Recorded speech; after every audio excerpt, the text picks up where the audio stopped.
আমি এখন এসে পৌঁছেছি বিখ্যাত কাটরা মসজিদের সামনে। এখানেই রাখা আছে নবাব মুর্শিদ কুলি খাঁর কবর।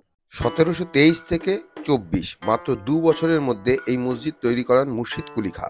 এই মসজিদের চার কোনায় ৪টি বড় বড় মিনার ছিল, যার উপর থেকে আজান দেওয়া হতো। বর্তমানে দুটোই অবশিষ্ট আছে। কাটরা শব্দের অর্থ হলো বাজার।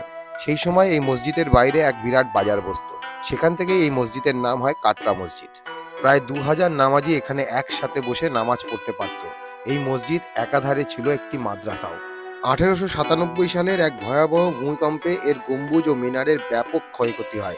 উপরের গম্বুজগুলি ভেঙে পড়ে যায়, সাইডের দুটি মিনার ভেঙে পড়ে যায়। এক সময় এই স্থানে সোনা, রূপো, হীরে-মতির কারুকার্য করা ছিল। ব্রিটিশরা সব খুলে নিয়ে চলে গিয়েছে। কাটরা মসজিদ দুর্দান্ত এক স্থাপত্য।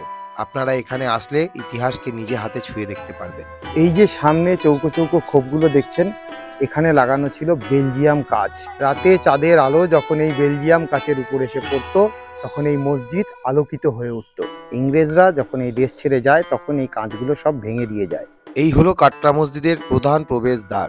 এর নিচেই শায়িত আছেন নবাব মুর্শিদ কুলি খাঁ। এই হলো বাংলার নবাব মুর্শিদ কুলি খাঁর কবর।